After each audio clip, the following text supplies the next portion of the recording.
नमस्कार। हमारे सभी दर्शकों का बहुत बहुत स्वागत है आज के प्रोग्राम में। जैसा कि आप सब जानते हैं कि जिस खुशखबरी का डेल्टा वासियों को इंतज़ार था वो हमें मिल चुकी है, और जो ये टैक्स, हाउस टैक्स जो नगर निगम का बढ़ा था, अब वो उसको रद्द कर दिया गया है फैसले को, और अब आगे की कार्रवाई होगी। अब लोगों के मन में बड़े सारे क्वेश्चन हैं कि हमने तो जमा करा दिया था, अब उसका क्या होगा। जो रिबेट की टाइमलाइन थी वो तो आज है, अब क्या होगा आगे। तो इन सब चीज़ों की विस्तृत जानकारी के लिए आज हमारे साथ मौजूद है वार्ड 94 के पार्षद श्री शशि कृष्ण खेमका जी, और आज हम उनसे विस्तृत चर्चा करेंगे इस स्थिति पे कि अब आगे क्या होगा। तो सबसे पहले तो पार्षद जी आपका बहुत बहुत स्वागत है हमारे प्रोग्राम में। बहुत बहुत धन्यवाद, बहुत बहुत धन्यवाद। तो पार्षद जी, सबसे पहले तो आपको बहुत बहुत बधाई हो, हम सबको बहुत बहुत बधाई हो कि आज इतना बड़ा ये कार्य हुआ है। तो पार्षद जी, सबसे पहले मैं आपसे औपचारिक तौर पे जानना चाहूँगा कि आज जो बैठक हुई नगर निगम में उसमें क्या निर्णय हुआ। सर्वप्रथम मैं डेल्टा न्यूज़ को धन्यवाद करना चाहूँगा कि आपने आज मुझे इस महत्वपूर्ण फैसले को, नगर निगम के जो महत्वपूर्ण फैसले को लोगों के समक्ष रखने का मौका दिया। मैं आपका धन्यवाद करता हूँ। और आज जो नगर निगम में हमारी विशेष बैठक आयोजित की गई थी, जिसमें हाउस टैक्स जो वृद्धि हुई थी उसका विरोध हमें लगभग सभी पार्षद कर रहे थे, तो उसमें सर्वसम्मति से यह निर्णय हुआ है कि जो बढ़ी हुई दर थी, जो बढ़ी हुई हाउस टैक्स की जो दरें थी, उसको निरस्त किया गया है। और अगली दरें इसको आकलन करने के पश्चात दोबारा तय की जाएंगी कि किस रूप से कैसे टैक्स लगाया जाएगा। लेकिन फ़िलहाल आज के रूप में ये तय हुआ है कि पुरानी दरों को निरस्त कर दिया गया है। पार्षद जी, पहले भी ऐसा देखने में आया है कि 2 बार पहले भी ये प्रस्ताव था कि वृद्धि नहीं होगी, लेकिन उसके बावजूद भी प्रशासन ने, अधिकारियों ने इसको कर दिया। तो इस बार क्या ये परमानेंट है या अभी भी ये टेम्परेरी स्टे? नहीं, ये चर्चा भी सदन में आई थी कि पिछली बार जो 7 मार्च को या 2024 में ये डिसाइड हो गया था, और कार्यव्रत में ये गलत रूप से दिखा दिया गया था कि ये इसको स्वीकृत पार्षद की तरफ से हो गया है, जो हमारे लिए बहुत ही गंभीर विषय था कि जिस चीज़ को हमने निरस्त कर दिया है, सदन ने उसके कार्यव्रत में इसको कैसे लिख दिया कि ये सदन में पास हो गया है। तो आज हमने इस चर्चा को हमारे साथी पार्षदों ने भी उठाया कि आप क्या गारंटी देते हैं कि जो आज निरस्त प्रस्ताव हुआ है, दोबारा से इसी प्रस्ताव को इसी कार्यव्रत की सूची के अंदर इसको कहीं पास ना दिखा दिया जाए। तो इस बात पर हमारी आदरणीय महापौर महोदया ने बहुत क्लियर शब्दों में कहा है कि जो सदन की इच्छा है, जो जनता की इच्छा है, जो जनता की मांग है, जनता के हिसाब से चला जाएगा। और निश्चित तौर पे आज जो निरस्त किया गया है उसकी कार्यसूची में भी, कार्यव्रत में भी यह निरस्त ही माना जाएगा। और इसको गंभीरता से लेते हुए सभी हमारे माननीय मंत्री सुनील शर्मा जी, माननीय सांसद अतुल गर्ग जी, और माननीय हमारे विधायक अजीतपाल त्यागी जी, और माननीय शहर विधायक संजीव शर्मा जी, सभी लोग उपस्थित थे।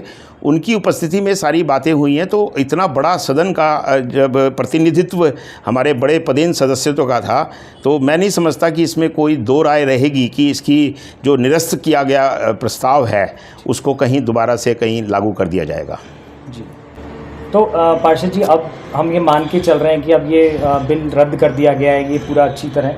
तो अब पार्षद जी इससे आगे चलते हैं। अब क्या है कि जब से ये खबर आई है, लोग खुशी हैं, बहुत खुश हैं, उत्सव मना रहे हैं, लेकिन कई दर्शक, हमें ये भी कई उनकी कन्फ्यूजन है कि अब इसके आगे क्या होगा। जैसे अब कई लोगों के बिल जनरेट हो गए, तो अब कईयों ने पे भी कर दिए। अब सबसे बड़ा सवाल वो ये कह रहे हैं जिन्होंने पे कर दिया कि भाई हमने तो पे कर दिया है, अब हम तो लॉ अबाइडिंग सिटीज़न है, अब हमारे साथ क्या होगा। देखो, भारत सरकार कोई भी काम करती है, हमारे संविधान में राइट ऑफ इक्वलिटी है।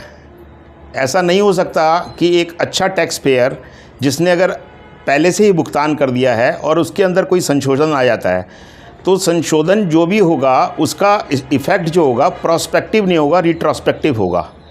तो जो रिट्रोस्पेक्टिव इफेक्ट का मतलब ये होता है कि वो उस डेट से लागू होगा जिस डेट से उसे लोगों ने पहले पैसा दे दिया है, वो उस डेट से लागू होगा। तो निश्चित तौर पे जिन्होंने पैसा दे दिया है उनको आगे उसका समायोजन मिलेगा। ये विशेष रूप से इस बात को हमने सदन में भी रखा था और उसका उत्तर यही था कि हमें इसका समायोजन मिलेगा। तो किसी भी असेसी को घबराने की ज़रूरत नहीं है। अगर आपने दे दिया है तो इसका जो आपने भुगतान किया है वो आगे आपके बिलों में उसका एडजस्टमेंट मिल जाएगा।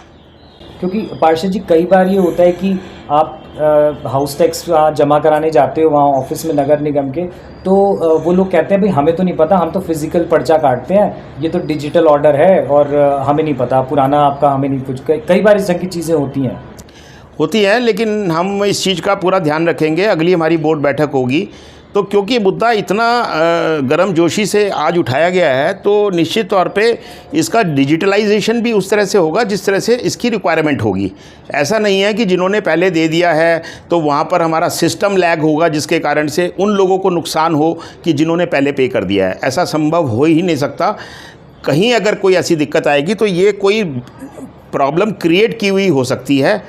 हमारे सदन की तरफ से हम इसको बहुत क्लियर कट टर्म्स में लोगों के सामने रखेंगे, लोगों को एजुकेट करेंगे कि जो आपका पहले दिया हुआ पैसा है और जो अब टैक्स जो भी निर्धारित होगा उसको हम समायोजन के रूप में लेंगे और जो एक्स्ट्रा होगा वो कहीं ना कहीं आपका हो सकता है रिफ़ंड होने में समय लगे तो वो कहीं ना कहीं आपको उसका कहीं ना कहीं एडजस्टमेंट ज़रूर मिल जाएगा। जी पार्षद जी। तो पार्षद जी अब कई लोगों के बिल आए हुए हैं, उन्होंने पे नहीं करे हैं अभी, तो अब उन लोगों को अब क्या नया बिल जनरेट होगा, कैसे होगा, अब उनको क्या करना है, आगे का क्या देखो आज की डेट में जो चीज़ निरस्त कर दी गई है सदन ने उसको निरस्त कर दिया है बहुमत से क्या 100% निरस्त हो गया है। तो जब कोई चीज़ निरस्त हो गई है तो अगला जनरेशन ऑफ बिल तो होगा ही नहीं और जो जनरेटेड बिल हैं वो इमीडिएट इफ़ेक्ट से उनका इफ़ेक्ट ख़त्म हो जाएगा। अगले आकलन को जब तक नहीं कर लिया जाएगा, जो भी रेट किए तय होंगे उसके हिसाब से ही दोबारा से बिल जनरेट होंगे। पुराने बिल पे करने की ज़रूरत नहीं है और जिन्होंने पे कर दिया उनको एडजस्टमेंट मिलेगा। आप निश्चिंत रहें, आपके साथ में कोई भी ऐसा व्यवहार नहीं होगा कि आपने अगर आप अर्ली पे करने वाले एक समाज के अच्छे नागरिक हैं तो कहीं आपको उसका भुगतान अन्य रूप में करना पड़े। इसलिए आप निश्चिंत रहें, आपको एडजस्टमेंट मिलेगा। तो पार्षद जी एक और चीज़ है, लोग कह रहे हैं कि आज 30 जून थी और आज रिबेट का लास्ट डे था, इस ढंग की बातें चल रही हैं। तो जो आपने बताया उसके हिसाब से ये डेट भी एक्सटेंड होगी क्योंकि बिल ही जनरेट नहीं हुआ तो अभी रिबेट निश्चित तौर पे जो चीज़ निरस्त आज की डेट में हो गई, वैसे भी 30 जून नहीं थी, 31 जुलाई डेट थी वो रिबेट की, उसमें भी 1 महीना है। लेकिन क्योंकि आज ही निरस्त हो गया तो निश्चित तौर पे जो भी डेट डिसाइड होगी उसमें छूट की समय सीमा 2-3 महीने की आपको मिलेगी। उसके बाद आपको उसका छूट का रिबेट का बेनिफिट लेते हुए उसको जमा कराना होगा। तो आप उससे भी निश्चिंत रहें कि जो रिबेट डेट है वो निकल गई है तो आपको उसका नुकसान कहीं होने वाला है, वो भी ऐसा नहीं है। आपको वो भी लाभ पूरा मिलेगा, उसकी डेट को एक्सटेंड किया जाएगा। जी पार्षद जी, आपने क्लैरिफाई करा ये सब चीज़ें हमारे दर्शकों को, तो उससे मेरे को लगता है कि अब काफ़ी कुछ उन्हें पता चल गया है कि अभी उत्सव मनाने का ही समय है, कुछ ऐसा नहीं है, कोई हड़बड़ी ना करें, कोई परेशान ना हो, सब चीज़ दोबारा से एडजस्ट होकर नई डेडलाइंस आएंगी, नई टाइमलाइंस आएंगी, तो बिल्कुल भी परेशानी की कोई वो नहीं है। और पार्षद जी आप जनता को फाइनली क्या संदेश देना चाहेंगे? मेरा जनता से केवल एक ही संदेश है कि किसी भी समाज को, किसी भी देश को चलने के लिए निश्चित तौर पे धन की आवश्यकता होती है, लेकिन धन को कैसे संकलित किया जाए, इकट्ठा किया जाए, उसका तरीका होना चाहिए। अगर मान लो हमारे नगर निगम को आवश्यकता है विकास करने के लिए धन की, तो धन एकाएक इस तरह से इकट्ठा नहीं किया जाता। धन इकट्ठा करना है, हमारी नियमावली में क्लियर कट गाइडलाइंस हैं कि आप 2 साल में 10% का टैक्स बढ़ा सकते हैं। ये 2001 की हमारी जो एक्ट में क्लियर कट लिखा है। लेकिन अगर मान लो निगम ने वो 2 साल 4 साल बढ़ाया, उसके बाद नहीं बढ़ाया, तो ये इनकेपेबिलिटी ऑफ नगर निगम है, ये असेसी करदाता की गलती नहीं है। ऐसा नहीं हो सकता कि 10 साल 12 साल 15 साल अगर आपने नहीं बढ़ाया तो 15 साल का इकट्ठा इंटरेस्ट जो इंक्रीज़ होता है वो एक साथ हमारे करदाताओं पे डाल दिया जाए, क्योंकि हर व्यक्ति की घर की प्लानिंग होती है। आज इतना ज़बरदस्त इन्फ्लेशन का समय चल रहा है, तो किसी भी करदाता पे अगर दुगना तिगना चार गुना अगर लाद दिया जाएगा तो निश्चित तौर पे वो बहुत असहज हो जाएगा। और इसमें इसके दूसरे पहलू में यह भी मैं कहना चाहूँगा, कहीं ना कहीं धन की आवश्यकता विकास के कार्यों में होती है।